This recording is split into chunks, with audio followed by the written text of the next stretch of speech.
Then about the meridian of that day, we come upon the judge on his rock, there in that wilderness by his single self. Aye, and there was no rock, just the one. Irving said he'd brung it with him. I said that it was a mere stone for to mark him out of nothing at all. He had with him that self same rifle you see him with now, all mounted in German silver, and the name that he'd given it set with silver wire under the check piece in Latin, A in Arcadio ego. A reference to the lethal in it, common enough for a man to name his gun. I've heard Sweetlips and Hark from the Tombs, and every sort of lady's name. His is the first and only ever I seen with an inscription from the classics.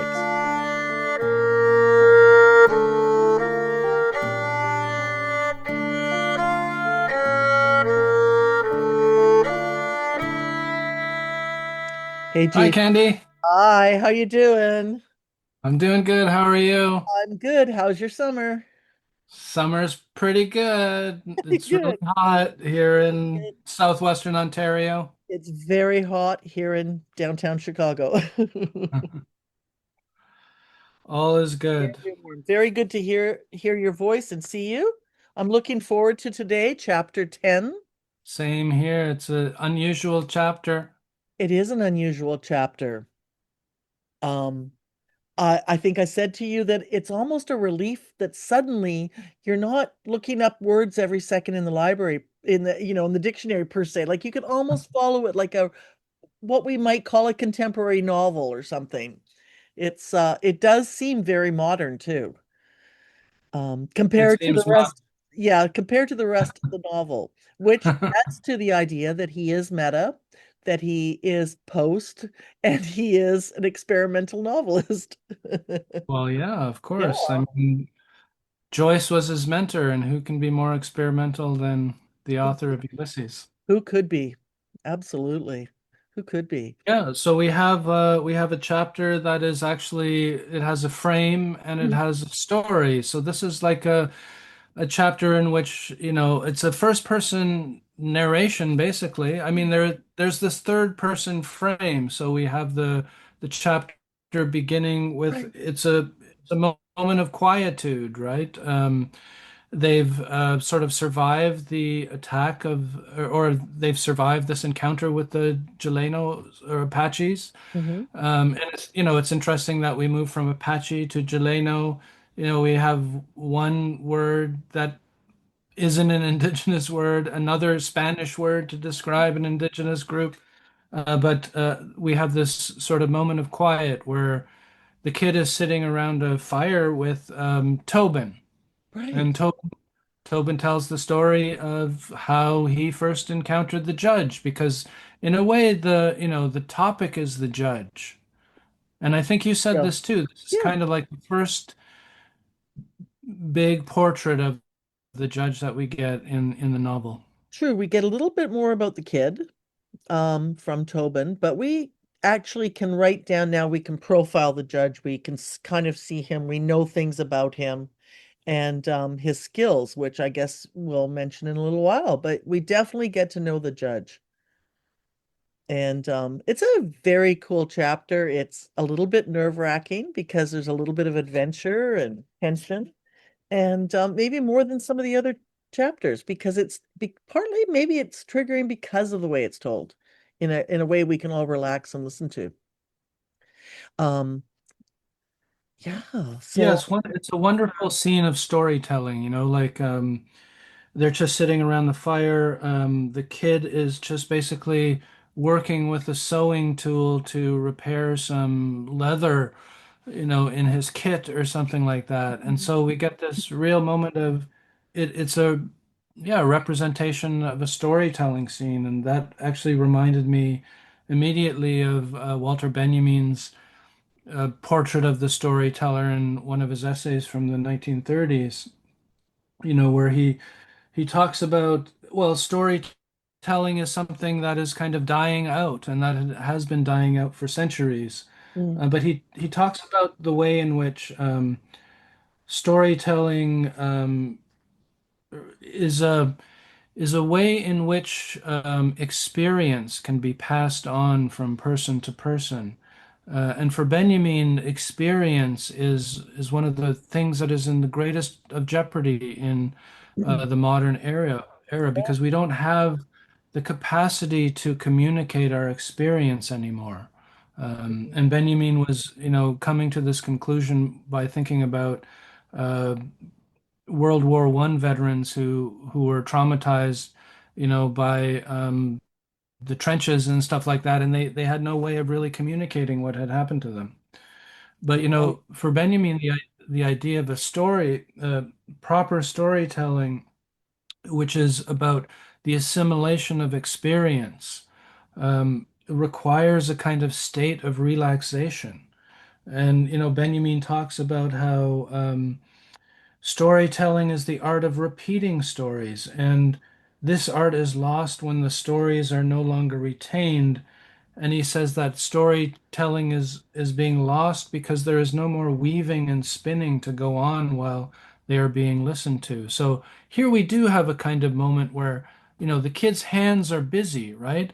And there's nothing else to do Mm. except be kind of bored. And so the kid, in some ways, must be in this receptive state that Benjamin is talking about. So he's just, working with his hands, and his mind is free to simply be receptive to the story that Tobin is telling him.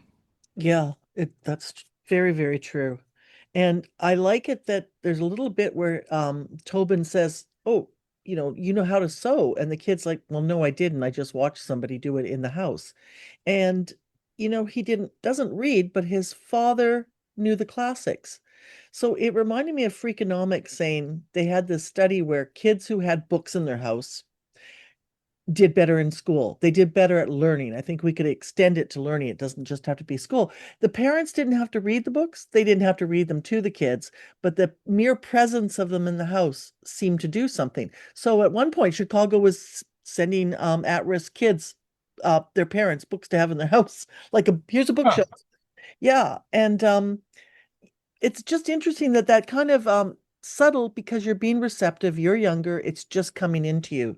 You don't even realize what you're learning until you are needing to do it yourself. So it is pretty cool that the kid, he probably learned sewing by being quiet and receptive too, watching his Right. And family. I mean, he's a very watchful character, right? Like he watches, he sees, Hmm. um, I guess he kind of picks things up fairly quickly. And Hmm. it's because that, he seems to be exceedingly skilled at this thing that he's never done before, that kind of precipitates Tobin to talk about the judge and then tell the story of the judge. So yeah, it begins with this kind of like reflection on talent and the unequal distribution of gifts. Right. That was interesting too, that some people get these talents and some don't. That would be like the great man theory in anthropology, which I don't think is true. It depends on how you're raised and your privilege or lack of, all of those things, perhaps. But I want to remember something because I know this is going to trigger you, tweak you to remember something about Benjamin, is that there's a Hindu word called satsang, and satsang means truth. And it also means it comes from sewing and that you're stitching a story and weaving it. And I know that you doesn't he give a metaphor like that as well? Yeah, I mean, he does kind of have different ways of describing like what makes a story great, and he, like kind of what I was saying before, it is sort of about repeating and Yeah. repetition, and like so he'll talk about how great stories just the storytellers or the story writers will just go layer upon layer of retelling and variation Hmm. on a theme or something like that. And we've already been talking about the self-similarity of things in this novel and how Right. themes are constantly being worked over, taken up again and looked at from a different angle and stuff like that. Yeah. Yeah, and we say weave a story, weave a tale, right? I worked in a venue as a bartender at Old Town School of Folk Music, and they I was working a party where they were teaching Peruvian dance. They had a an a display. And actually, it was right before I went to Memphis and saw you there in 2015, because while I'm watching him, and he's got all these dancers, and they've got what I think what we call in Canada, or at least when I was a kid, called a God's eye. You take two sticks and weave wool in around it like a square, and they were wearing them on their heads. And and he explains to everyone in the audience, well, these represent the seasons, and we weave like this, and we weave the earth with our plants when we're doing subsistence farming, and it also corresponds to the stars. And I think I included that in my presentation in Memphis because it was exactly what I was talking about back then. And the weaving and the storytelling again helps with memory. And like you said, the repetition, because I assume people tell stories and then I'll tell it next week at a different fire or a different party, right? So yeah, it is a very methodical. I think it gets us relaxed as readers too into the story. Seems like maybe it's a safe moment to hear a tale, and it is Right. a pretty cool tale. It is interesting that, it's also like this is not just the most extended portrait of the judge we've had so far, but it's also kind of introducing Tobin as a main character. And Tobin will, Mm, the kid and Tobin will kind of, be friends for the mm, rest of most of the novel, right? I mean, it's the mm, kid escapes the Yuma massacre with Tobin, right? And it's Tobin and the kid who are being threatened by the judge, like after that event. And yeah, it's really interesting. And Tobin is also an interesting character because McCarthy lifts the name Ben Tobin, I think, from Chamberlain's My Confession. But Chamberlain himself kind of invented this character, Ben Tobin. He based him on another Tobin, a George Henry Tobin. But George Henry, did not join the Glanton gang. Actually, was died of dysentery while, prospecting for gold and stuff like that. So Chamberlain is already, fictionalizing yeah. his real experience and real people, and McCarthy is just sort of adding another layer to the fictionalization process. Right. Right. Yes. And that also kind of goes with his books out of books and whatnot. Okay, so what do we know about the kids? I did a little list. We know he didn't read, right? Um, but we know now he can be a skilled shooter. He's in a flow state when he's fighting, and he has good social humor, I think, joking with others. He's sarcastic. I think that's a sign of intelligence. And the judge, though, we find out the judge, he can botanize, he can speak Dutch, and he learned it from a Dutchman. How long did he know the Dutchman?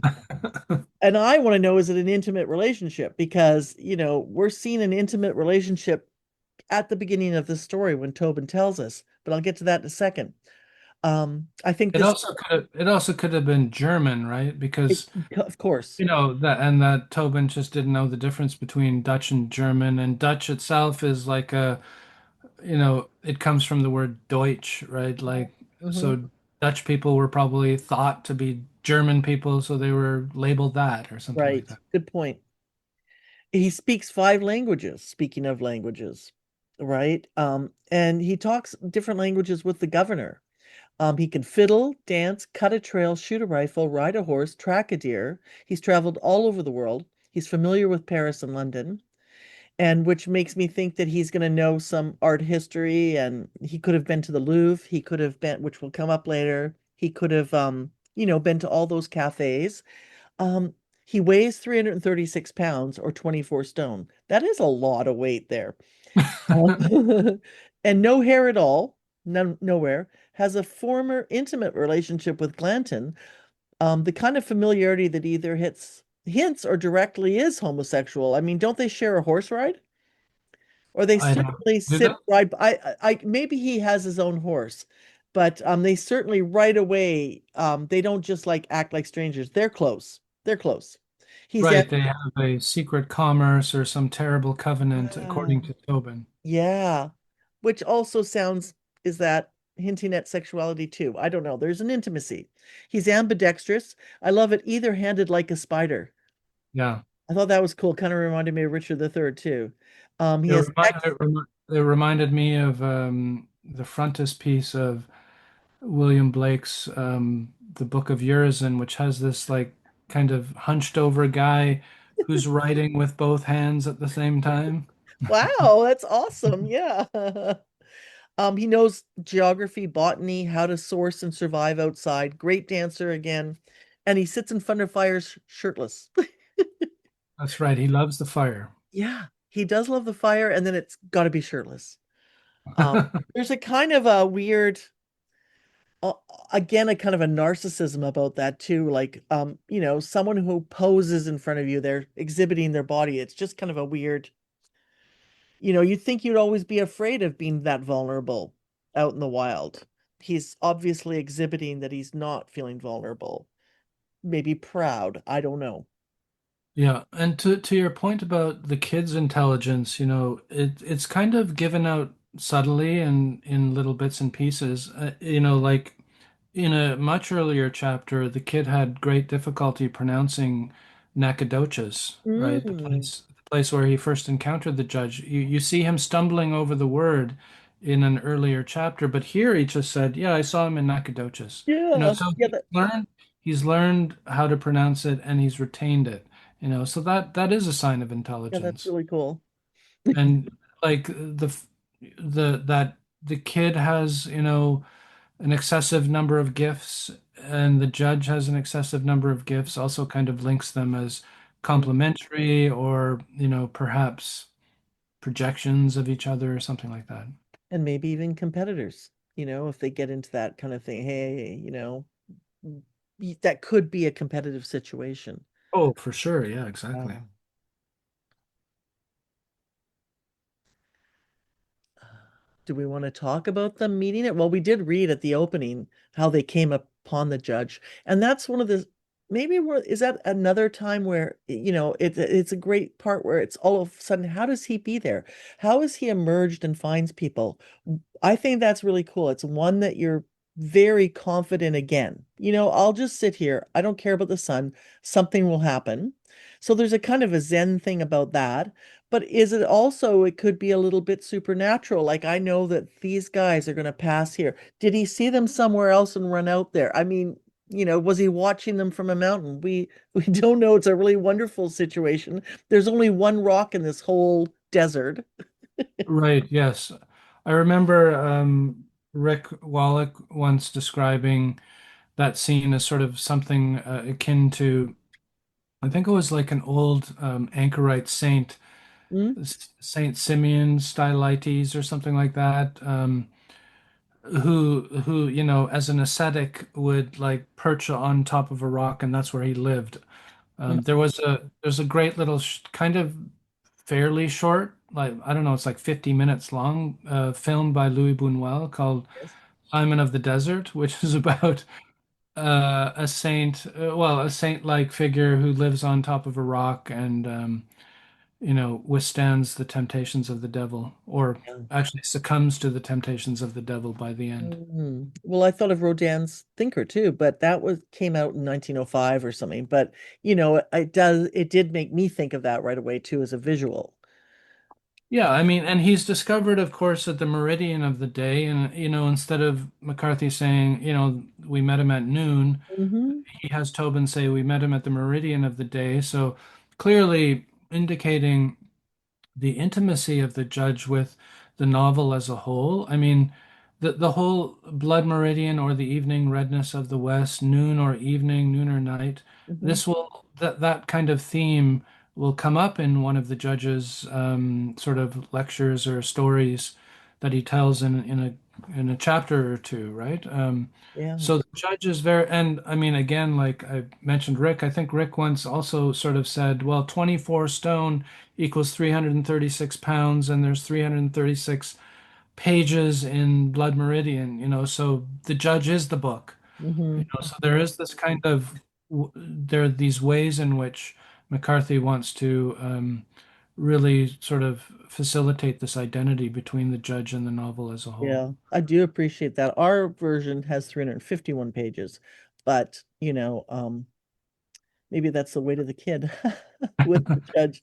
Must have been the vintage, the earlier vintage edition or something. Yes, but I think yeah, it would have been the first printing. That is really a cool. I forgot about Rick saying that. That is a very cool association. And you bring up evening redness in the West, which made me think of this idea of evil and spirituality was because all buildings, in many temples, I think even in Catholic churches, it may be possible that you put the altar facing east or you have the door facing east. There's an idea that it's it's a stage you go through.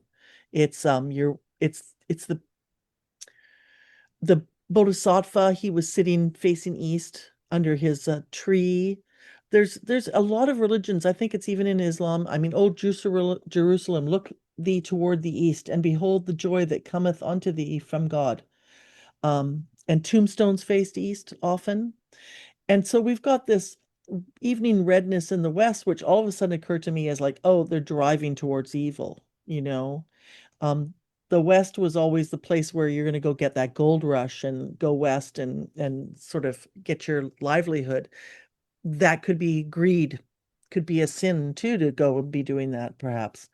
Um, Kind of just something I thought about in this For chapter. sure, yeah. Like the western lands of William Burroughs, Yeah. the West is always related to death and the afterlife and stuff like that. And we do have this word catabasis, which, Mm. is a very interesting word that we could talk about at some point. Yeah. But Well, just I'm just ready for it. just before that, though, Yeah. like, you're listing all these. Well, Tobin is basically like kind of enamored with the judge. He can do this, he can do that. He basically saved them because he knew how to create gunpowder, like, and he knew where to find all of the ingredients. He knew how to like distill everything and make everything work exceedingly well. He's associated with knowledge, Hmm. but not just sort of like theoretical knowledge, but practical knowledge. He is this kind of figure of the higher type that was really worshipped by the early modernists and the proto-modernists, like Nietzsche's Übermensch and or Paul Valéry also had influenced by Nietzsche, was kind of obsessed about creating or thinking and talking about these higher types. So, you know, if you read Valéry's essays on Leonardo da Vinci, for example, um, Leonardo da Vinci, the way Valéry describes him, is sort of like the judge, right? He just does everything, Hmm. you know. And so there is a kind of like praise of the judge for being Hmm. so multi-talented. Of course, Tobin always wants to say a little bit take that back, like he wants to say the judge just goes to show you that, maybe God's wisdom actually dwells somewhere else with, people who True. aren't so talented. So True. there's, That's true. He does want to kind of go back on that a bit because he's not so sure about the judge. Like and you mentioned, you talked about evil, right? yeah. We were talking about this a couple days ago where I was mentioning how when my friend and I watched Apocalypse Now and Marlon Brando's Kurtz was reciting poetry, there's this kind of tendency, maybe especially in American fiction, to cast being learned as something evil, associating Mhm. learning with evil, which is, of course, like that's ongoing. Like, Yeah. let's dismantle the Department of Education Mhm. Yeah. because knowledge is somehow related to evil. Well, yeah. I mean, that's what we said that a long time ago. Shakespeare's bad guys, they're very reasoning men, very reasoning men. Um, And Uriah Heep, one of the most horrible characters in Dickens, is he's smarmy and not trustworthy, but he always gets away with everything because he knows how to work people. You know, Right. Yeah. he's got like some weird social power skills. Yeah, um, he Yeah. definitely has that. Yeah. And I was also reminded of, Virginia Woolf's Orlando when she, when her narrator says something about the Renaissance, like people in the Renaissance didn't find it something to be ashamed about to have read a few books or, or whatever. Like Right. it's also a cultural thing where learning is somehow bad, makes you untrustworthy. Yes, Uh, I think that's nowadays. And I think that's since maybe after the Renaissance. I think when, science and came out and took over most of the way we approach nature and the way we approach life, it's everything's got to be rational through science's eyes. Whether, oh, you don't get along together, you need to go to a doctor. Marriage counselors have to be there for because you couldn't possibly work this out. You've got to take medicine if you're depressed. You've got to, oh, well, if you feel something emotional, they have an explanation that doesn't make it mystical. Something, well, you had all your endorphins going in your head and you exercised. You didn't really see God when you ran up the mountain or something. You know, everything is reduced to science's narrative. So I think that has a lot to do with it when someone grows up, perhaps in a mystical tradition or religious, it can feel very frustrating to have that done. Actually, I'm reading a fantastic book by somebody. I just started it today.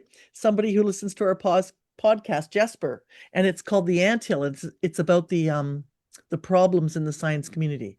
I won't take up too much of your time, but I'll probably write a review for it on oh, that our sounds Substack amazing. page. It's a really good book already. And of course, I think it makes me think about SFI and it talks about how groupthink has taken over the science community, and they only give money to like three studies. We've been looking at string theory for 50 years. There's nothing new. Nothing else is. It's a very interesting argument because when I'm reading it, I'm like, yeah, damn, I've read a lot of these books and such, and it is kind of the same. They're not giving money to other research. Anyway, but it made me think of the judge kind of hoarding his knowledge, and holding that over people and hiding what he finds and then smashing it so that it's always through his interpretation. So I'm not wildly talking out of school here. It does have some relation to Blood Meridian as well, what I'm reading. Made me think. But yes, the learned. It is a definitely in the Renaissance. So Leonardo, what they had was a courtier. And the courtier was the one who had sprezzatura, which we've talked about here, is you're supposed to have all this knowledge without showing that you're any stressed about it. And certainly the judge has sprezzatura because Yes. in this chapter, they've been chased. They know there's people coming after them. They're at the end of their rope. They're down to, this is awesome. They're down to 12 men plus the judge. What does that make me think of? And who is the judge? Is he Judas? Uh, or is it just the He's the bad numbers? anti-Jesus. He's the Antichrist. He's the Antichrist. And then the number 13 has its own mythology, right? Of good or bad, whatever you think. I figured out that Moss dies on Friday the 13th in No Country for Old Men, right? So the 13 has um, some bad numbers, and definitely McCarthy uses superstition because there's a floor that doesn't exist in No Country for Old Men too, also 13, right?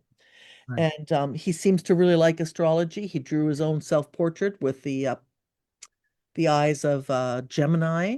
He knows other writers' birthdays. Is that just because he values them? But it gives me an idea that the birthday means something to McCarthy. So, these dates in the novels are something we really ought to be looking at too. I've spent as much time as I could looking at the dates in Blood Meridian, and there are a lot of dates. We haven't even dealt with that yet. I guess we will maybe we could have a whole episode on time and dates in Blood Yes. Meridian. Could be something, or a half episode. Yeah. Um, Yeah. what else? Oh, so we find No, it. the story that, Yeah. yeah, sorry, go ahead. Well, I was just gonna say, that yeah, the story is that they're at the end of the rope. There's 13 of them now. They get the judge, and he knows they're in trouble. They're riding with Glanton, but then the judge starts to figure out ways. Well, wait a second. Our only problem is we don't have gunpowder. And he begins with his botany, with his understanding, watching bats. He knows about guano. He knows about bat shit can turn into a chemistry. You mentioned sulfur and mercury. I started wondering if the humors were involved in this chapter. The humors were something they used to think about in the Renaissance as well, right? That they could bring down like the flavors that you tasted or the bile and the blood in your body. Um, definitely some times when he takes off, he leaves the gang on their own and tells them just go do this, and he takes off on the mountain and he's watching and researching. We don't know what he's doing yet. By the time that he goes and gets them and he tells them circle the mountain, he takes what, a Delaware with him. He takes someone to help him. And we still don't know what he's doing. He goes circle the mountain a couple of times and then come back, and he puts them to work to help make this gunpowder. Again, another homoerotic scene where they have to pull out their dicks and pee in a hole in the ground, and he's like, "Men, pee, go, go." Piss for your very souls. That's right, piss for your very souls. Um, Well, yeah, I mean, um, the story is really interesting. In one of the chapter subheadings is the oh catabasis. yeah, And that's so, right. like, so this is a story of retreat, right? Catabasis is a very interesting word. If casual Googles, you just might mainly come across ideas about journeys to the underworld. Hmm. So, like when Odysseus goes to the underworld in the Odyssey, that's a catabasis, or when Virgil goes, or in the Aeneid, or even in the Hades chapter of Ulysses, that's a kind of a catabasis or something like that. When Persephone, Persephone. Persephone is a catabasis. So we have this idea of catabasis as a kind of like journey to the underworld, but um, maybe less sort of like metaphysical or spiritual. There is the idea of catabasis as a simply a military retreat, and it Hmm. kind of means going down country or something like that. Hmm. And it's kind of interesting because in the earlier chapters, when the kid joins the Glanton gang, there's this term upcountry is repeated twice, Hmm. I believe twice. Hmm. But the catabasis is a military retreat, and it's mostly associated with the Greek writer Xenophon and Xenophon's book The Anabasis. And the Anabasis, or an upgoing or going up country, that story was about how a prince of Persia hired 10,000 Greek mercenaries to, help him claim the throne from his brother or something like that. But then at some point, Cyrus, I believe, was the prince's name, or maybe it was Artaxerxes or something like that. He is killed. So the Greek mercenaries are sort of like in Persian territory with nothing to do, right? And they're kind of being threatened. So Xenophon is just kind of a soldier in the ranks. He kind of has a dream, one of these power dreams where he dreams of a house on fire, something like that. And of course, he interprets it as Zeus telling him to do something. So Xenophon kind of becomes the de facto leader of these mercenaries and leads them out of Persia back to Greece. Um, and so that's what the Anabasis is about. The Anabasis is mostly about the catabasis, the military retreat of these mercenaries from this kind of doomed enterprise that they were on. Hmm. And Xenophon is really an interesting character because he's like a contemporary of Plato. He a contemporary of Socrates. Before Xenophon decided to join the expedition of these mercenaries, he consulted Socrates, who told him to go to the oracle at Delphi and stuff like Hmm. that. And I mentioned Plato. Well, the very first word of Plato's most famous dialogue, Republic, is katabane, right? Like I Hmm. went down, or we went down to the Piraeus, or something like Right. that. So the catabasis is a very, loaded term, and so literally it must be referring to this the kind of, the fact that the Glanton gang is on the run Yeah. uh, at this moment, but it also is a kind of it does have these sort of nuanced notes of like a kind of underworld journey because we get all this hellish imagery, right? We Yeah. get brimstone, like cloven feet, in lava and stuff like that, and the judge is, associated with devilish things, if not Satan or, Faust Mephistopheles. Some people probably have said, like, so the judge is kind of a demonic figure. So catabasis kind of again works on both of these levels, which, of course, to me, once again, kind of says what, how the technique of writing that McCarthy is employing is allegorical because Hmm. it works on different levels at the same time. Yeah, and I think that the underworld works on different levels at the same time too. Tobin calls him a sooty-souled rascal. So there's one motif that we have of the judge being, soot and fire. And a- and those cloven footprints, Tobin couldn't believe it could happen, but actually it happens in wet mud that is associated with rain and different weather environments that happen around a volcano. And if animals run through it, it could get petrified eventually, Um, yeah, the underworld, it's a little bit like the underworld is also a struggle and a war. I'm trying to think there's got to be a reason why those two meanings are together like that. It usually has some kind of connection, but it is a struggle to go into the underworld if you're fighting for in terms of meditation or prayer to stay focused on the good life or your temptation. If you've gotten wrapped up in habit energy or egoity, so the underworld is um it could be a battle. Could be a battle with your ego. I also believe it has to do with the stars and the night sky, that the underworld is also the other side of the earth where the stars go. We didn't necessarily know that when we made up that story. So the battles that we're talking about could be constellations representing characters, and then they're going to the underworld and they do come back again, and which is a very reassuring story, that there is a kind of uh, a, eternal True. life, eternal life, if you will, Yeah, and I mean, rebirth. it's an appropriate term because the Glanton gang, they're out of powder, so they're literally dead Yeah, men walking, right? They they are. basically, it really did seem to them that Mm, their fate was sealed. mm, And, of course, there's a million different stories about, you're faced with your death, so you make a compact with the devil, right? You'll pay the debt some other time, but you don't want to pay it now. And mm, that's exactly kind of what happens, right? Their fate is sealed, and then they meet the judge, mm. and then their destiny becomes altered. Yes, and which And is it's then really interesting. explains the pleasure and the comfort when they meet them at the beginning of this chapter, because this is the story that happens after they run into the judge, right? Then you start to understand no wonder they are so respectful of him. He saved their life before. He saved Glanton's life before.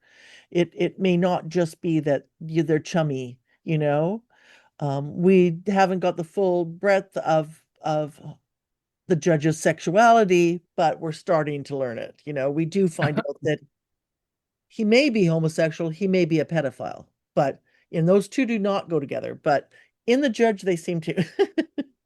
Well, he's ambidextrous, so he's probably Yeah, ambisexual too. yeah, he probably is. He's probably gender fluid, right? Uh, Well, Chamberlain's Holden was a pedophile, but often associated with he had a taste for girls, right? But McCarthy's Holden, you right. know, often he seems to be, what's his relationship with Black Jackson, for example? Oh yeah, Uh, yeah, like yeah, what happens in the Jakes at the end? It's kind of semi-sexual as well as, aggressive or whatever. yeah, yeah.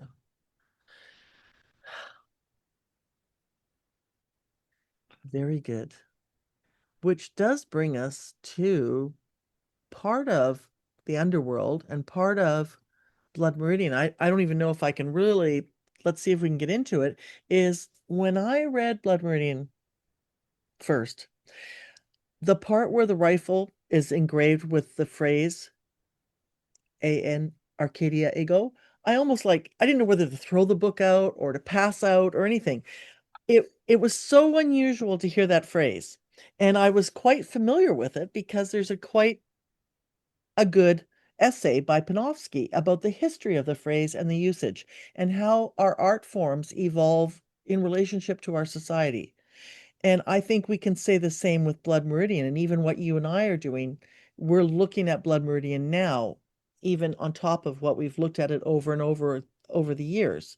And I think probably have many of the same things that we feel about when we first read it. We just might know a little bit more about the backstory, or we may have had more comfort in dealing with some of the difficult issues with it.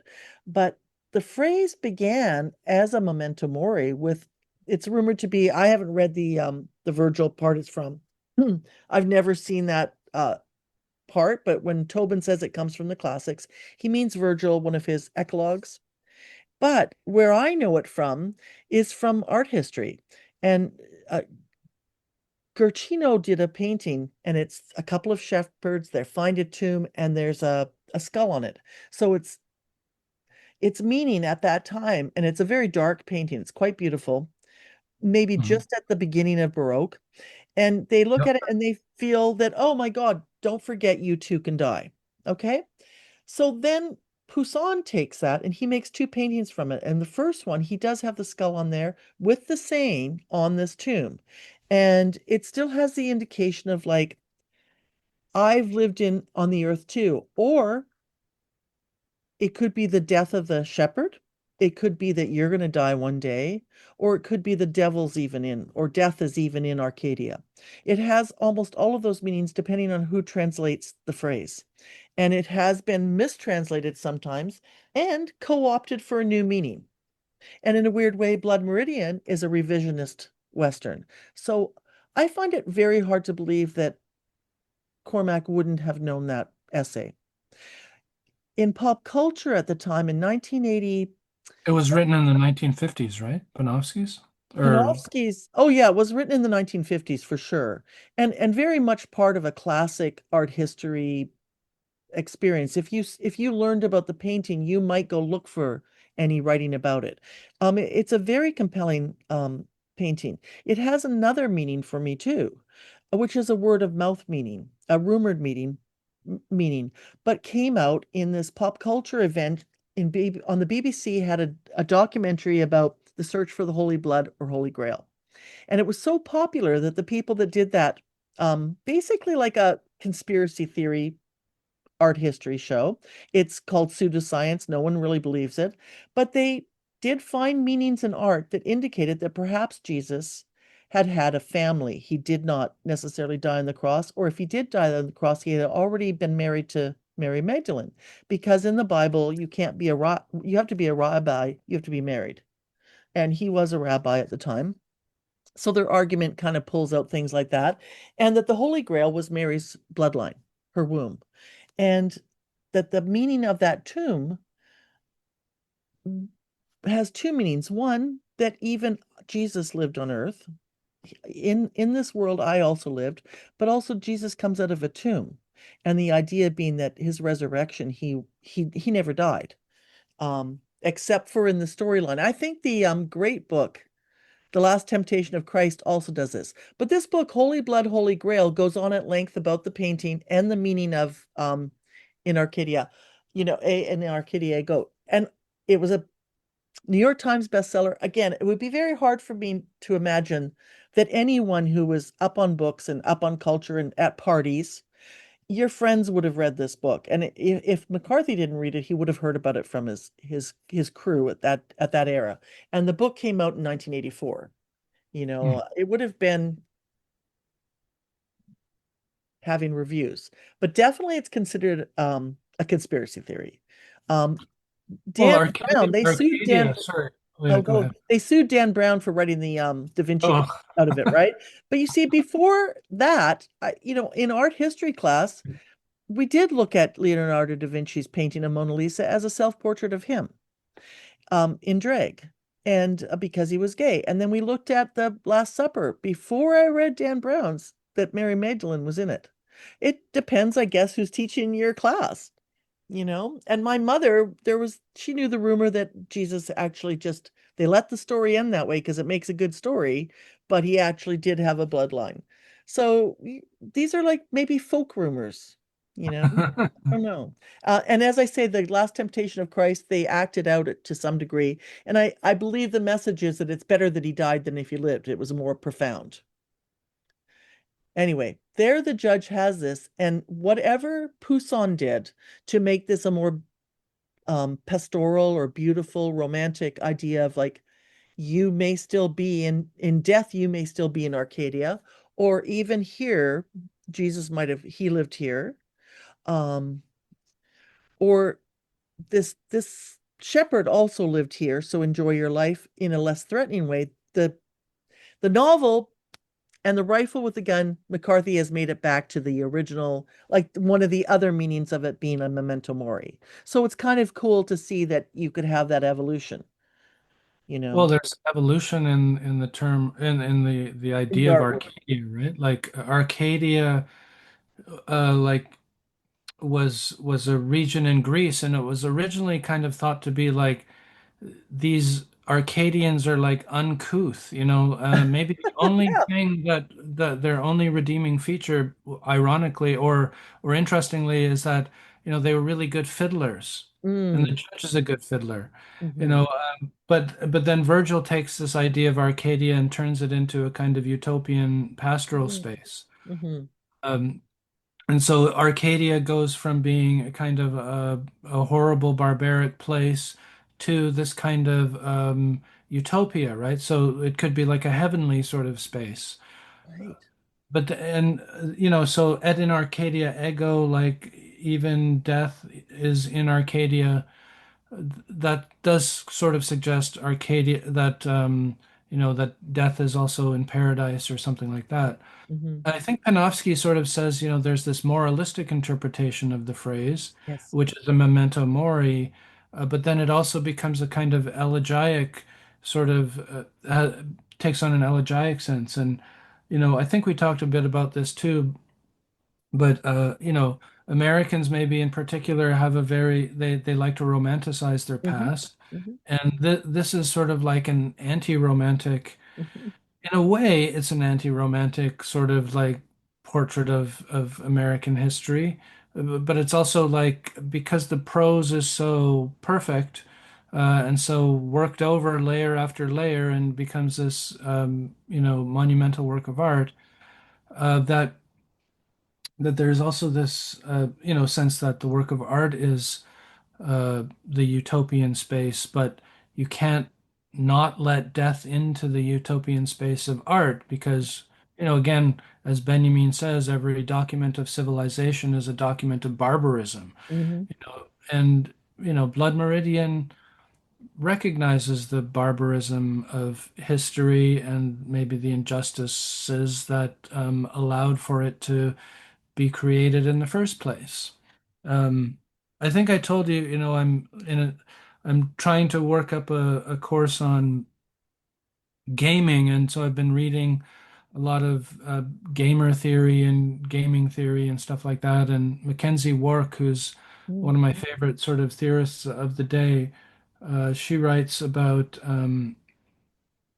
how the American novel from Fenimore Cooper to William Gibson. So, from the Leatherstocking Tales to Neuromancer is about the rise and fall of the American military complex. And, like in a way, Blood Meridian is also sort of about American militarism.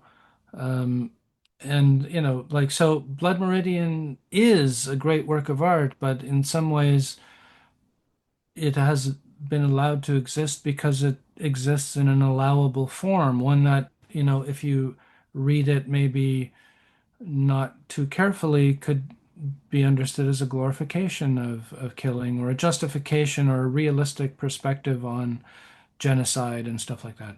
Hmm. Well said. I love her too. When you were mentioning her the other day in our production meeting, I didn't associate, gamer theory. I was like, oh yeah, I got to check that out. I didn't realize I've read Hacker, the Hacker Manifesto. And you and I, Oh yeah, yeah. yeah, and you and I are actually in the hacker economy. We are the hacker class. We are creatives, we are thinkers or philosophers for you, and we do not own our our work. And other people use us to and pay us a nominal fee to get by, or maybe a good fee. Let's not be too judgmental here. But we Those are are in the and our vectorialists. job is to look at the old and make it new again, So, and that's what McCarthy did with Blood Meridian and the story of of every Western, all those Westerns, definitely The Searchers is a great Western, Shane is a great Western, but many of them were sentimental. McCarthy does say that this novel is a romance. And in romance, I feel the way he has it with romance is that I was pretty involved in that movement. I studied it a lot in school. And they really believed in going out in nature. And it was so sublime and so overwhelming that they would have these peak experiences. They would have a flow state. They would have a mystical experience. And certainly he has provided that with his prose and poetry for us to get this elation as we read it. And then they the way you feel awe, though, is through fear. I mean, awe is a very close cousin to fear and fear of death. So, Blood Meridian really is fully manifested in that genre, I do believe, quite nicely. I mean, it's so many genres, but it really, when he was emphatic about it being a romance, you know, and I think that the way he writes has made it underscored it too. But then we also have revisionism. We have Baroque. So it's it's so great because he's got so much in there for us to enjoy. When you were talking about Wark's idea and then the idea of Arcadia, and you had Virgil's idea of Arcadia, it reminded me this is chapter 10. And of course, 10 is a Pythagorean, um, quite a mystical number in the religion of Pythagorean. I can't say it now. I'm all nervous. But it's one of the reasons it's a special, Pythagoreanism? thank you. It's a special number is because it's a triangle number, right? One, two, three, four. You can make a triangle out Oh, of I it. see what you're saying. Yep. And then also they have a story among them where there was people who learned by maybe listening and oral tradition, right? I may have said it earlier. And then they also had people who learned through math. One was considered more advanced and one was a beginner. So the kid's almost like a beginner, and he's having his journey in this society. But there's a story about a fellow who it was a very dry, arid, waterless country in Greece or Arcadia, if you will, and he was able to turn it into trees and groves and such. And the judge has that parallel story. He's not turned it into trees and magic, but he has used the Mother Earth. And he talks about the Mother Earth being like an egg and she gives us good things. So you can get really thinking, oh, the judge, he's an environmentalist. He's like me, he loves Mother Earth. Well, he definitely sees the earth as a resource to be utilized, plundered, and enjoyed. Um, but I thought there was a weird parallel there too, from what you were saying about Virgil and about Benjamin and learning and storytelling. Well, I mean, yeah, the Earth is only so good as to provide the means of its own subjugation. Like Yes. the kid's mother dies in order to give him birth, and for the judge, the judge wants to rout out every last Mm. creature to stand before him. So, because only when we know everything can we truly be free. Like the judge has this kind of vision of Mm. total domination Mhm. over the earth, and in a way, yeah. And it Back like to war. Go ahead. when like it was great to revisit this chapter and just think, like about they meet the judge, however randomly, Hmm. and the judge basically just takes command and control over the Glanton gang. Yeah. Total command and control. And so even, like, so it seems like Glanton is sort of like the leader of the gang, Yes. but in a way, it's sort of almost like the hierarchy of a wolf pack or something like that. I don't I could be totally wrong about this, but I think I've read somewhere, that the alpha wolf is never like the first one in line, but always kind Yes. of falls back. And like in a way, the judge is truly the string puller of Mhm. everything, right? And that happens to the Glanton gang from the time he meets them to their end, right? Like pulling all the strings. He has taken complete command and control over the gang, and he saves them, Hmm. but again, it's sort of like his attitude toward Black Jackson, like he's concerned about Black Jackson, but then he also knows that he's going to be the first one to die at the Yuma massacre. So he like again, Tobin is right to be of two minds about the judge, right? Like, Hmm. is he a lunatic or is he not? He's right to be sort of like unsettled by this character because he doesn't.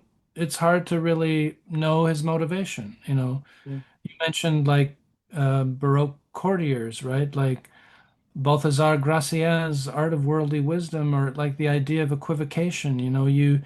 You equivocate, so you appear to say a truth, but you withhold part of it, and in order to better manipulate your own advantage. Mm. Um, yeah, so the judge is very much like that. Yes, definitely But he does take command and control, does. and for the judge, everything is digitized. It's all about decision making. It's a yes or a no, like you either win or you lose. Hmm. Uh, you know, we're going to get to that great scene where all of the work is done in making the gunpowder, and the only thing left to do is to see whether the cloud passes over the sun and like whether the gunpowder will dry on time for Right, them. because it's drying in the sun on the rock. I know. I love how they paste it with their knives to their Yeah, paste it yeah, on there. You can just see it. so Just good. Yeah. yeah. And, Um, and Sepich tells us that all of the gun making stuff, like all the judge's knowledge probably comes from this 1979 magazine that resembles a phrase from Pulp Fiction, Foxfire 5. yeah. It's got that guttural thing that's going to attract gun lovers and men. They're going to be a Foxfire 5. And it has a recipe for gunpowder, huh? It has recipes for gunpowder, and like Sepich does a great job in excerpting some passages from this magazine, Mm, which basically it seems like, like Shakespeare, McCarthy, like if a phrase works, just use it. You right, don't have to change it or anything like that. So right. like the description of the judge as a bloody dark pastry man, Mm-hmm. or Hmm. something like that, Yeah, I like forgot about that. that comes kind of right out of this Foxfire 5 article about gunpowder making, which you have to work it up into a consistent dough, and a little bit of stale urine is necessary. Did they really say that?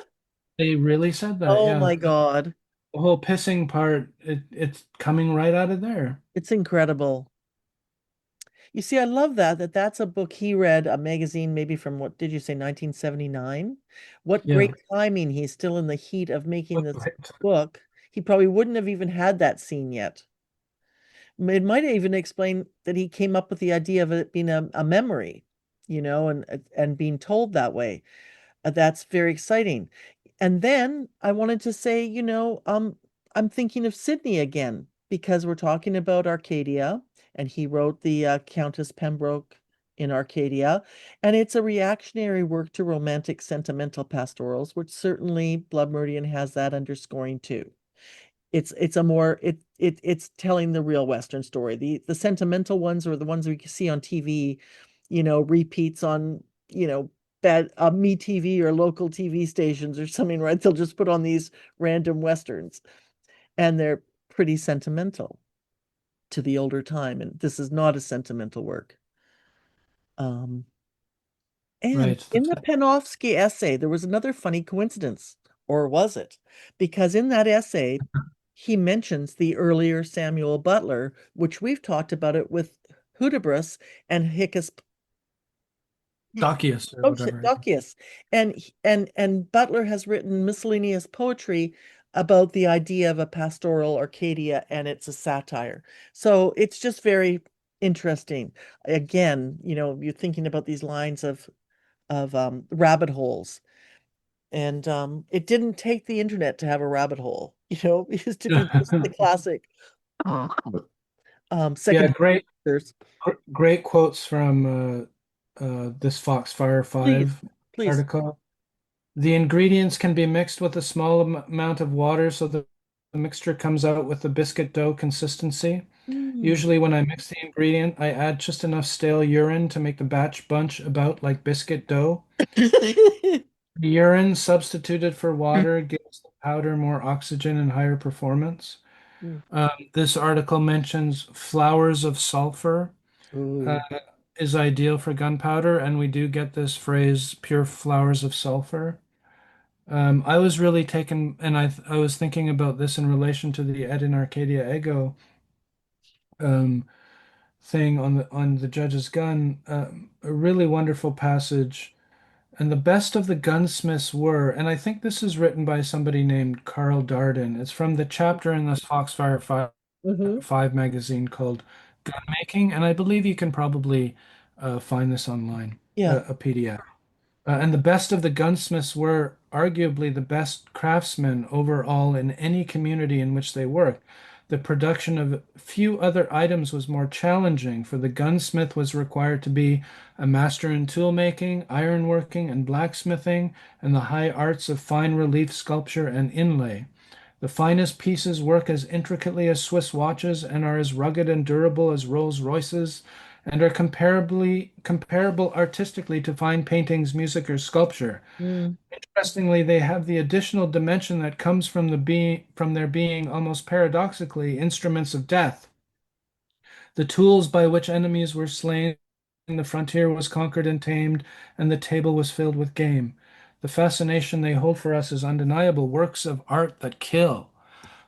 And so, like, I think this fascination with the gun as a work of art, a lethal work of art, Hmm.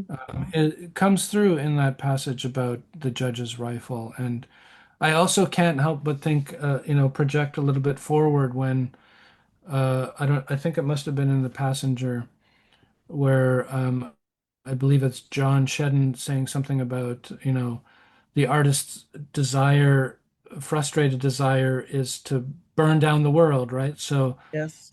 even Blood Meridian could be considered an art that is designed to kill, that it's designed to kill maybe sentimentality about the past, um, maybe to burn down the world that created it. Absolutely. I think that is really hitting on the nail. And I might extend to say to contest. It's an anti-war novel too to me. I'll just throw that in there to carry that, yeah, kill that sentimentality about living in the olden days. Bloomers and a wagon and frontier, kill that, but also kill this idea of this romantic notion of war. And I know we're going to talk about that a lot more in the future, but Well, yeah, you pointed me to I mean I mentioned Sepich a couple times because yeah, I got this Foxfire 5 thing from his yeah, book, but you showed me his website and some essays on his phone call conversations where he kind of says something about war could only be possible through the intervention of Harvard types, right? Like so again, sort of like no, Holden is that kind of like intellectual hmm, who's in some ways motivating all of this disastrous, like behavior of the Glanton Company, or motivating or at least encouraging like the murderousness. And so yeah, like, we have to distinguish between war as a kind of a political grand sort of thing that happens mhm, between nations or peoples or whatever, and just hostility between person and person. You know, maybe we can never get rid of, hostility between you and me, but we could get rid of like hostilities between nations, like. absolutely. Thank you. And I was trying to bring us back to work again because she definitely has things to say about that. Um, One is that when we say war, we're not even defining what we mean by that because I think I sent you the dawn of everything. I could read that or I could put it on it's in the quote I have is in one of my essays on our Substack page, The Magic and Social Justice, but they basically say the archaeological paleontological record right now shows that there's not one kind of war, that there could be a war that um could be thousands and thousands of people and two of them die. Part of war would be cheering on, almost like sport or game. It wouldn't necessarily be about killing someone. And we will bring this up again, and maybe we'll read that on a future episode that pertains to when we get into more war discussion. Because I think that is so much to think about. He says something in the concordances, which I don't see in front of me. I should have had them here today. Oh, wait, is this it? Yeah, where he says something about war could only be sanctioned if it's an intellectual decision rather than um,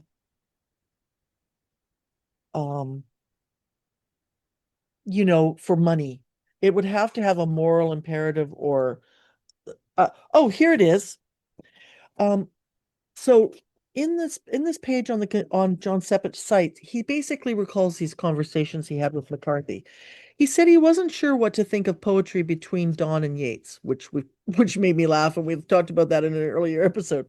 And I spoke highly of the transforming effect the musicians on tabla and sitar that Bly had brought along Friday had had on second poet translator at the reading of Coleman Banks. I swear Banks was addicted to Bly's musicians by evening's end. McCarthy said that he'd seen Bly on PBS and had noticed the music he used. I said to McCarthy that Bly's head-heart distinction didn't allow war except for situations with an intellectual component, and McCarthy affirmed the thought. Blood Meridian's scalp hunting gang is to some extent directed by a Harvard type, a real hairless giant. I said it's my impression that McCarthy, Bly, the two of them worlds apart, are working at the same thing. Hey, do you like my acting skills there?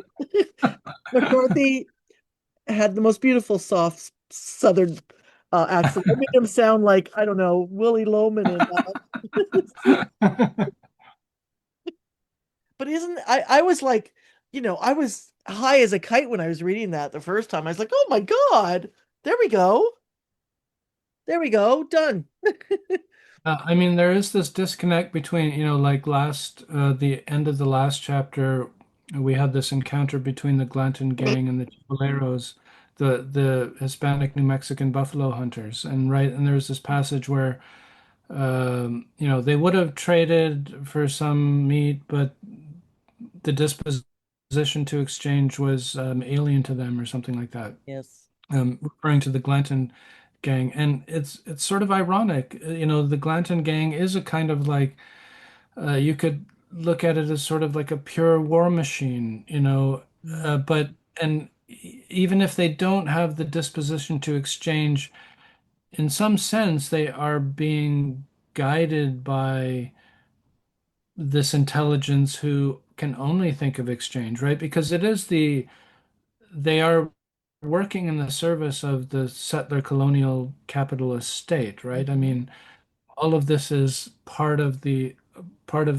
this, state formation. mhm, Um, so, it is kind of like capitalism is able to axiomatize even this kind of libertarian desire to be free from all constraints and just be with your buddies or something like mhm, that. mhm. I don't know what Yeah, I'm saying exactly, but um, but that's the judge, right? yeah. He is the Harvard type who is again like uh, directing, Mhm. commanding, and controlling. I'm using command and control purposefully because we Yes. have this idea from American military intelligence about command, control, and communication, Mhm. which is a kind of again like a digital idea.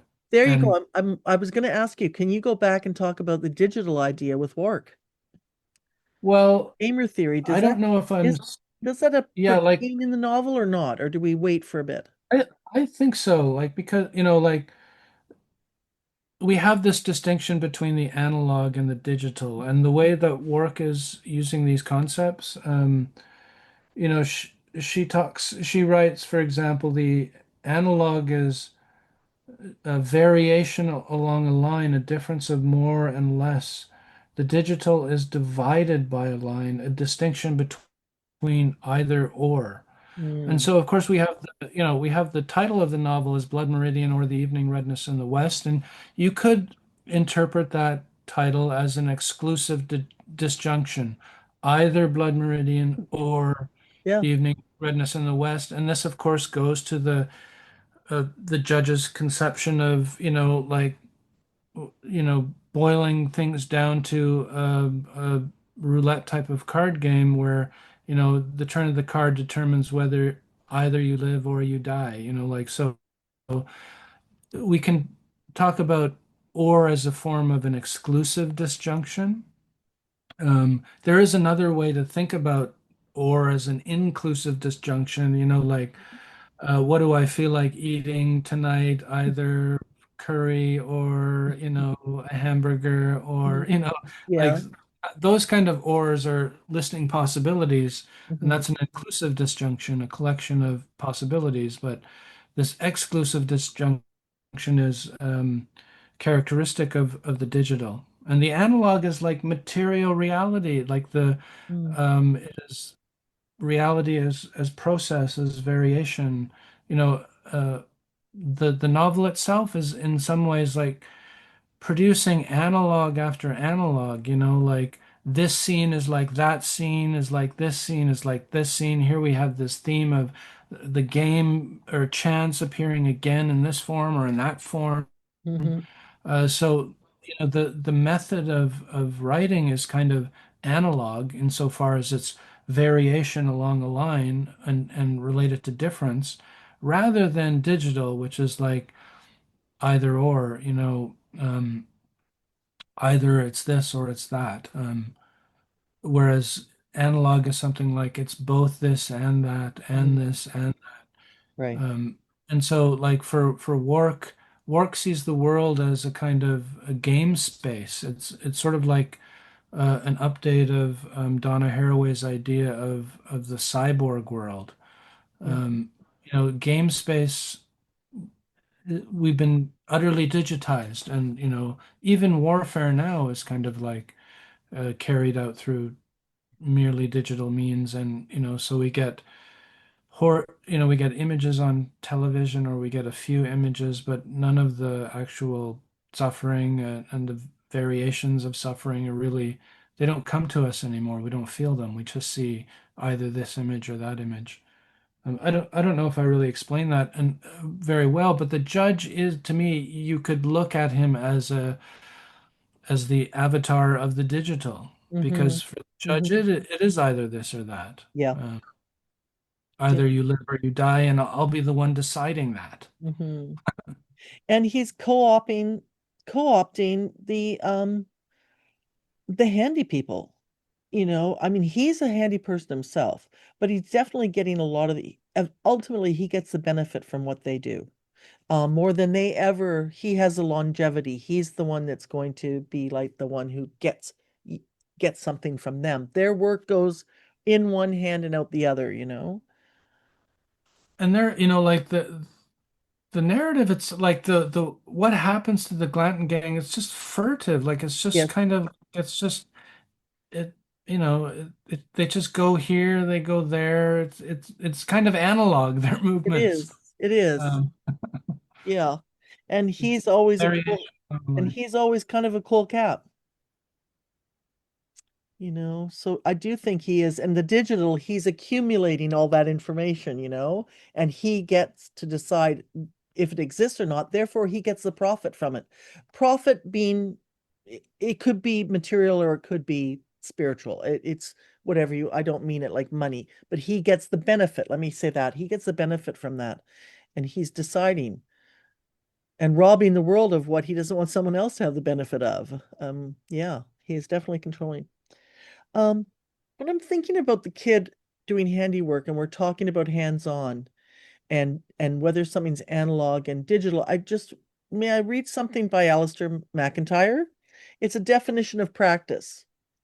It's from an old book of his, After Virtue. I don't know if who knows, it could be out of date by now. But anyway, I always like to look at this. By a practice, I am going to mean any coherent and complex form of socially established cooperative human activity through which goods internal to that form of activity are realized in the course of trying to achieve those standards of excellence, which are appropriate to and partially definitive of that form of activity, with the result that human powers to achieve excellence and human conceptions of the ends and goods involved are systematically extended.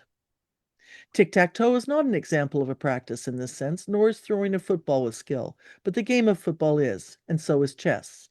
Bricklaying is not a practice, architecture is. Planting turnips is not a practice, farming is. So are the inquiries of physics, chemistry, biology, and so is the work of the historian, and so are painting and music. I wanted to say that because of the kid, his sewing isn't really practice, but what he's building up. And what all of these guys are with their hands on, maybe analog furtiveness, as you say, they are getting something, um, maybe more than we get in our society right now. And that's part of the excitement of the novel for me, is reading about people, and McCarthy always has this, people working with tools and working with their hands. And it always seems like they're having a more exciting life than I am. Maybe I don't want it too exciting. I don't want to be in the gang, but I like the idea of being involved in the physical world. And he has a way of putting us in there. Like this chapter really does put us in there, even though it's like a daydream, even though like we're being lulled to sleep with a bedtime story that Yeah. scares us, wakes us up, and then we can go, they survived.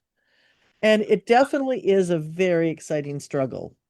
Yeah. I mean, you say, the kid sewing is a kind of working, but in a way, like what the Glanton gang are doing is not really work. No, no, And like thank again, you. if you want to talk about digiti the digitization of life, I mean, that's what work is, right? You have to go into the office by 9. Well, maybe not you or me, but other people.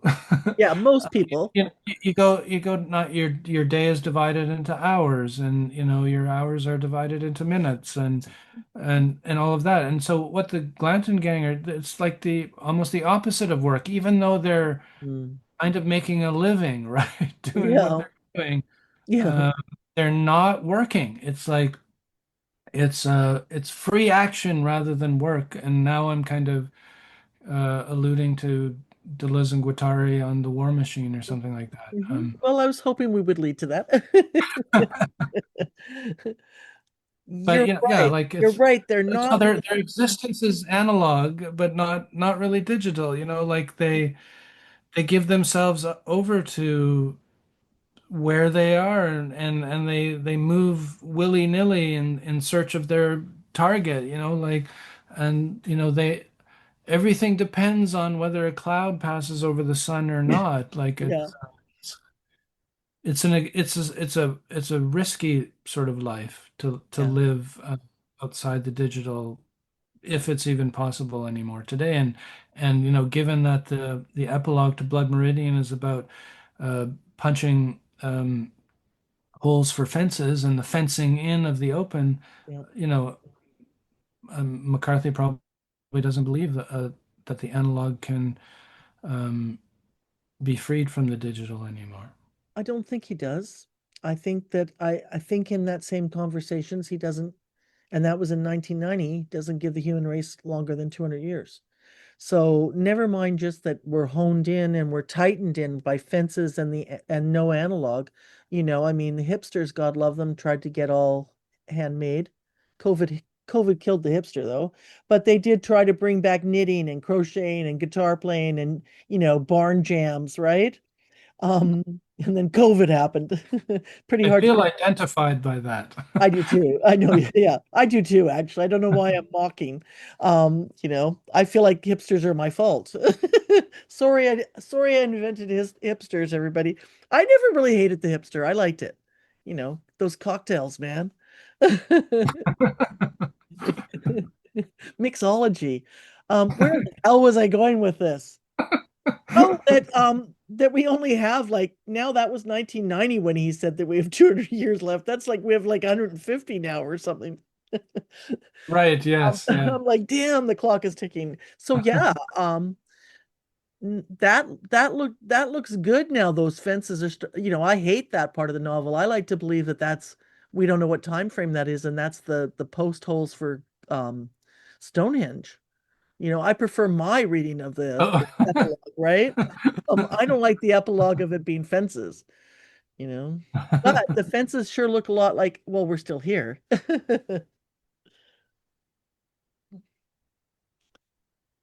But yeah, it's an exciting chapter. It's like it's a chapter of the alteration of destiny. Uh, I'm really, I thought like Tobin's manner of speaking was very interesting. He uses similes Hmm. similarly to the narrator of the novel. Hmm. I was also interested in of course, this is where he refers twice, I think, in this chapter. He uses the N word to describe Yeah. the Apaches that Yeah. are chasing him. So this conflation of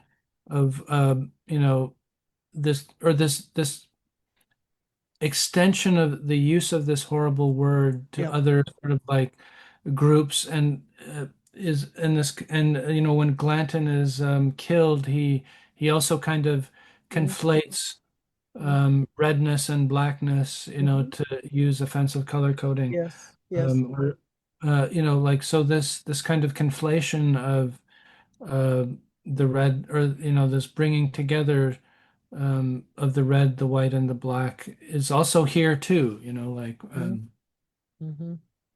but that's sort of like just an arbitrary kind of observation that I'm looking at my notes, Right. Well, sort you of just seeing. said something, and I think you said this chapter has the is exciting with the alteration of destiny. I think that was were your words.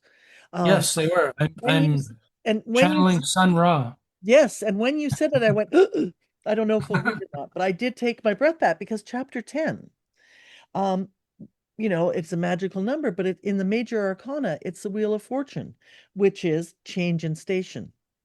So I Right. just thought that There was you really go. cool. Yeah. Yeah, that is Um, super cool. the word east occurs 33 pages on 33 pages. The word 10 occurs on 23 pages, and tens occurs on 1 page, which would make 24, which would could represent each um section in the book. I don't know if that has any meaning yet. I'm going to work on that. But it did in one of my rabbit holes this the longer that we go between episodes, the more rabbit holes we The get. more rabbit holes Yeah. there. When we're trying to be analog in a digital world. That's what rabbit holes are, yeah. That's right. Um, I mean, I'm just looking at some notes, like if we yeah, have so any am I. extra So things am to I. say, like so. No, me too. Uh, the judge, of course, like is so admirable in so many ways, and one of the ways that he seems to be admirable is that, like, and of course, this is the end of the novel, right? He never sleeps. He doesn't need to sleep. Yeah. So like Tobin does say, like, if I didn't see him sleep while he was doing this, Mhm, mhm, and again, like the kind of like really tangential, maybe evocation of Xenophon, like Socrates was described in very similar ways to the judge. Socrates wasn't just a good talker mhm, or a thinker, but he was also a soldier. He also, like uh, when the Greek soldiers were freezing, he was just wearing his toga or something like that, like he was like mhm, immune to cold. He didn't need sleep, so he was also kind of like one of these mm, uh, you mhm. know, higher types that, Yes. the judge is a kind of a figure of that. Yes, Uh, definitely. and so there's a kind of a Socratic quality to the judge as well that in some ways comes through in this chapter very indirectly. And also like a mother. Mothers need to do everything, right? That's right. And Yeah. they're not going to show the cold. They're going to give up their coat for a kid if they had to even. And I suppose and no sleep, right? Yeah, especially in the first few years, you're not getting very much sleep. And I guess astronauts, there it's interesting because there is a kind of a, I do like sleep, but there is a kind of elation in pushing beyond that and being able to stay in space or being able to wake up and take care of a kid while they've got a cold for 24 hours and you can't even lay down with them, you know? And the judge pushing through. He is exceptional. Him and Mothers. Him and Mothers. Well, I mean, Matrix is, Oh the yeah. judge creates a matrix or something like that. Matrix is coming from the word for mother. Yes. Um, And it's often there's a longer version of that word. Oh, matrix media? In magic. Yeah. right. The medium of yeah, so matrix media. Yeah, you're right. That is true. Good one, John. And in, Burma's first book, Aurora or the Morning Redness in the East, Oh. Burma uh, um, was a really interesting guy. He was like he endorsed heliocentrism, Mm. it was still kind of controversial. He was like an alchemist, and so he was like kind of blended science and magic indiscriminately, like people did in the 17th century. Hmm. And he had this idea of, well, saltpeter, basically, Mm. which is again like an important component of the gunpowder. Like, Mm. it's the first thing the judge has to leach from the guano. Burma's I had this idea of a kind of divine substance that permeates everything and that allows for the unity of the cosmos. And he called it Saliter, or well, the a kind of an old German word for saltpeter. But there Mm. would be a heavenly saltpeter and an earthly saltpeter, and a heavenly mercury and an earthly mercury.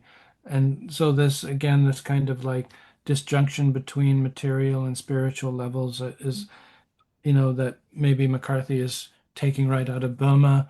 Hmm. To mention one of the epigraph authors, and like to mention another one like Paul Valéry in his essay The Yalu, Hmm. uh, you know, which is a dialogue, between a Chinese scholar and a Western intellectual. Hmm.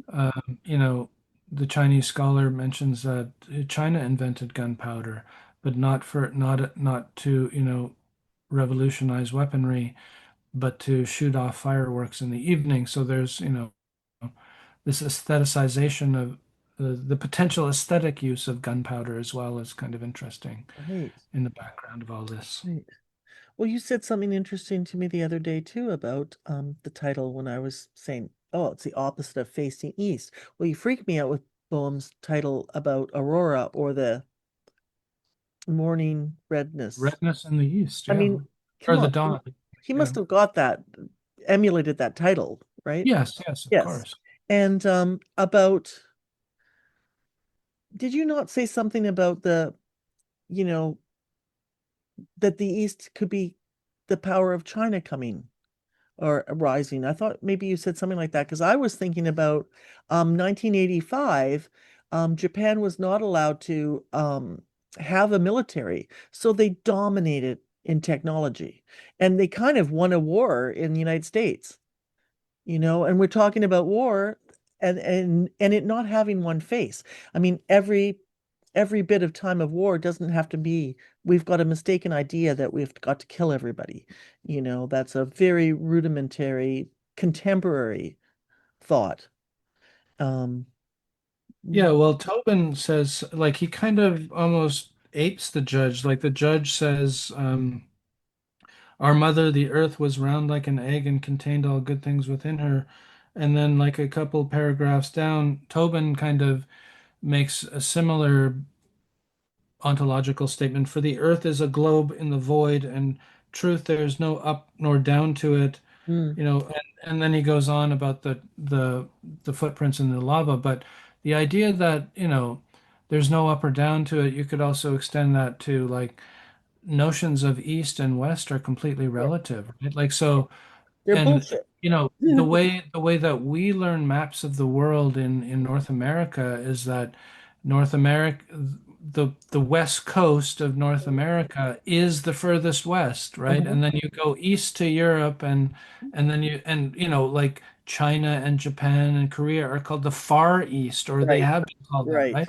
But actually, like if you go to California and you keep going west, you're going to end up right, in in Asia, right? right, right. In Japan and China. So like the evening redness in the blood meridian or the evening redness in the west, and I think I'm probably said this in an earlier episode. Some historical research will show you that um, the the genocide of indigenous people here were often characterized in terms of, well, the sun is setting on them Yeah, and the sun is rising on us. And so you could look at blood meridian or the evening redness in the west as, blood meridian, the height of white supremacy, and the evening redness in the west is the decline of indigenous peoples in North America. But I um, guess if again, if West is a relative term, the evening redness in the West is like the coming dominance of China yes, on the world stage. yes, yes, yes. Um, exactly. You could say it that way. That, and I think that was something that I think you could look at it that way, and that's why Japan came to my mind in thinking about 1985 too. And Or, they have that sun motif on their flag. Go ahead. in my Marxist heart, the Yes. evening redness in the West is like the coming of communism to America. Well, that certainly would be how it would be interpreted, I guess, right? Go left lunatics. Yes. Yeah. Oh my gosh. What do I have here? Hmm. Yeah, I know everything. It's always an injustice, like I love phrases like when Tobin said we were all watching the backtrack. Yeah. What is I don't that? know, I just love that phrase. Yeah, Like me it's just too. like just little things, like Yeah. it's there's so much language here to love. Yes, and I thought Tobin was funny in general too because he calls the judge his honor. Now, does he mean that sarcastic or does he mean it like because he's a judge? Because in Canada and maybe in the UK there's I don't know if we say it in the United States, but my grandmother used to go his nibs, and it was not a Right, compliment. yeah. It was like he's full of I himself, right? And I just I thought mean, his I honor, would say it's sarcastic. yeah, his honor. And then Although he's afraid of him, right? yeah, Like when the kid asks what is he a judge of, I know. Tobin's like, hush, he's got ears like a fox. Because I know, I love that. That also makes me laugh. And then he says that I forgot about this. When the judge is going to bleed, he thinks the judge is going to bleed into the queer powder, and he's mixing this matrix like he's a Freemason. I laugh so hard at that because it's just so spooky and funny at the same time. Absolutely, like he's gonna the queer powder. I love it. What is the judge a judge of? What is the judge a judge of?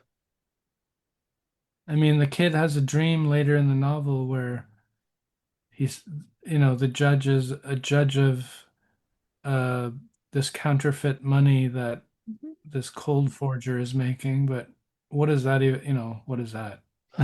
I don't know. I guess he's a judge of what exists and doesn't exist. We know that. He thinks of himself as a judge of what can survive or not survive. And, my feeling is at the end of the novel, he's the judge of history, writing history. Well, It's judgment is like it's like a digital operation in There a you way, go. right? Yeah, absolutely. Like in if you take the Nazi jurist Carl Schmitt, who defined like politics as the distinction between friend and enemy, Mhm, uh, ethics as the distinction between good and evil, or art as the distinction between the beautiful and the ugly. mhm. Like these are kind of digital conceptions about what politics and art and morality are. But like, yeah, the judge as a judge, you pass judgment, you say this is good or bad, this is, you're guilty or not guilty, et Mhm, cetera, et cetera. It's a digital decision that you come to. mhm, Uh, so yeah, again, like in that sense, judgment itself is a kind of fallen form of language, according to mhm, Walter Benjamin, right? Like mhm, Benjamin, judgment as a linguistic operation is something that is registers the fall of language, and that language originally was not judgment, but it was naming. Yeah. And of course, like McCarthy has a theory of language where he thinks naming is a bad thing. Yep. And we can at some point talk about um, stuff like that. But anyways, like for Benjamin, he reads the opening of the book of Genesis where God, finishes creating the world and sees that it was good. So Yeah. all of creation is good. Well, how does evil come in? Evil comes in through the act of judgment. So, Yes. Well, Walter Percy, to add to Benjamin's thing, Walter Percy had a saying, writing is murder. So naming, you're killing the thing that you love in a way. And I think Nietzsche might have said that too. To name something is to kill it. I don't know. I You think I think that was Hegel, but Oh, like Hegel? Hey, my two boyfriends. I sometimes get them confused. that's where McCarthy's philosophical education, I think it kind of ends at Hegel, which is maybe a tragedy, or he just doesn't talk about anything after Hegel. Yeah. For Benjamin, naming is not killing the thing. Yeah. A name is um, a mimetic creation that comes out of an encounter with the thing as it communicates its own internal essence. So Hmm. a name for Benjamin is not the replacement of a thing, but rather it is the trace a kind of an event or an encounter. Okay. Yeah. Burroughs called it a virus language, right? And McCarthy called it a parasite. And then if you think about naming, wasn't that after eating the apple in the Garden of Eden and becoming sinful that Adam's job is to name things? No, it was before that. It was before that? Okay, I wasn't sure what level that was at. Okay. And again, I think like, See, I when don't know Adam, the Bible when very Adam well. is when Adam is naming things, Yeah. the things, as it were, are communicating to Adam their internal essence Oh, or their their essence. internal Okay. their internal Yeah. s- spirit or Geist. And so, like, what Adam is doing is not killing something with a word, but rather translating the essence of something into another Mm, medium. So, translating a spiritual essence into a linguistic essence. mm. That would be naming for Benjamin. So it's quite different from this to name a thing is to kill a thing. Okay. Okay. Also the idea of language in general, I think we would have a very different feeling. I mean, I have a kind of a different feeling about it because certainly cats have a language. They created sounds to talk to humans, and I grew up on the West Coast, Vancouver Island. Whales communicate. They look you in the eye. And they certainly, we definitely have all kinds of recording of them talking to each other, some of them thousands of miles away from each other, thousands, um, which seems like a long ways for us, maybe not so far for a whale. And so, the language part is, dogs have a language too, in a way. Certainly they have sounds, maybe not what we would call them. And, maybe that a cat can decide what sound to trigger me to go help her. I call that a sound. I call that a language. Maybe a linguist wouldn't. Maybe Cormac McCarthy wouldn't. But they definitely are communicating with sounds.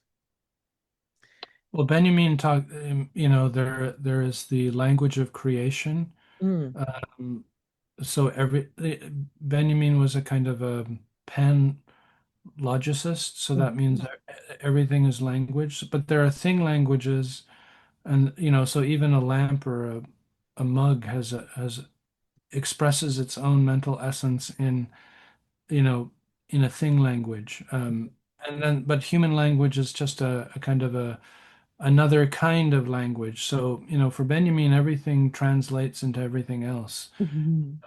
Mm. A Yeah. sound translates into a word or, and all that sort of stuff. Yeah. So for Benjamin, reality is a medium of translations. Hmm. And, according to the novel, God speaks in rocks and trees. Music of the Spheres could be them talking. you know? Exactly, Yeah, it's an interesting concept. yeah. Have we run out of language? I don't know if we have run out of language. We might have today. I certainly had a lot of fun talking to you. I hope any of our listeners will check out Instagram. I feel like I've really been on our Instagram game right now. I think our game is good. Um, and Thank you for all of that, Candy. and our Substack. Check out our Substack. We've got book reviews on there. We have just notes on there. We might have some photos. I'm going to do a book review of Jesper's book shortly too, maybe in a couple of days. I think it's a little bit bigger than more pages than Peter's, and it's all science stuff, so I got to really concentrate.